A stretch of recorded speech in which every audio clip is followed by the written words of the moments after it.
Imagina ser amenazado por un dictador y jugarte la vida si pierdes un partido de fútbol por más de 3 goles.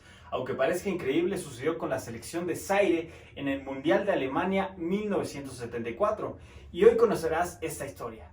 Durante la década de los 70, el país africano de Zaire, actualmente llamado República Democrática del Congo, vivía una compleja situación política y social tras su independencia de Bélgica.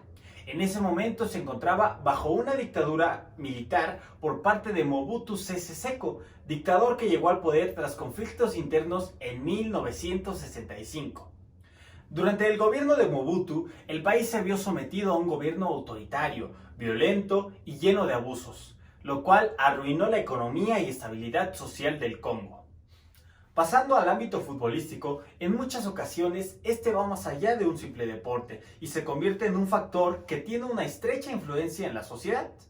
Pero yéndonos a lo deportivo, la selección fue el tercer conjunto africano en la historia en clasificar a un mundial y compartió grupo con dos potencias mundiales en aquel entonces, la extinta Yugoslavia, el multicampeón Brasil y además el equipo europeo de Escocia.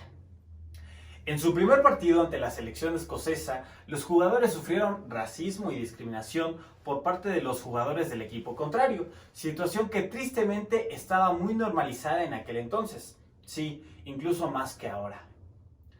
Este dictador se aprovechó de la participación de su selección con el propósito de fortalecer el sentido nacionalista de sus ciudadanos para que el régimen tuviera cierta legitimidad y credibilidad. Posterior a esto, hubo falta de pagos a los jugadores de parte del dictador tras su derrota 2-0. Esta situación movió a los jugadores a una intención de retirarse del torneo, pero después de arreglos con la Federación Internacional de Fútbol, decidieron continuar y jugar su partido siguiente ante Yugoslavia, en el que sufrieron la tercer peor derrota en la historia de los mundiales, 9-0. Imagínate, si el 2-0 no le gustó al dictador, obviamente una goleada de esta magnitud provocó una ira incontenible en él. Esto llevó a que Mobutu Sese amenazara de muerte a los jugadores, sentenciando que si perdían por más de 3 goles ante la potencia de Brasil, serían ejecutados al regresar a su país. Sí, así como lo escuchaste, deberían jugarse literalmente la vida en un partido de fútbol. Es aquí donde se da una de las historias más impactantes y curiosas en la historia de los mundiales, en el que tras ir perdiendo ya 3-0 en el segundo tiempo, al límite de los goles que el dictador les había permitido, uno de los jugadores en un tiro libre al término del partido decidió romper las reglas y despejar el balón lo más lejos posible mientras el tirador de Brasil estaba a punto de cobrar la falta, siendo este un intento desesperado de salvar su vida.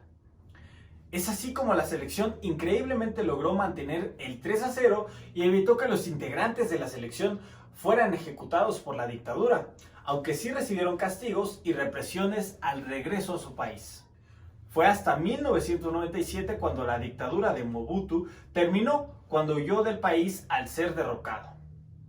Actualmente, la renombrada República Democrática del Congo ocupa el puesto 176 del total de 187 países en el Índice de Desarrollo Humano de las Naciones Unidas, y su tasa de pobreza tristemente se mantiene por encima del 80% de su población, y sigue sufriendo los efectos de aquellos años de colonización y dictadura, encontrándose atrapada en el conflicto, la pobreza y el incumplimiento de los derechos humanos.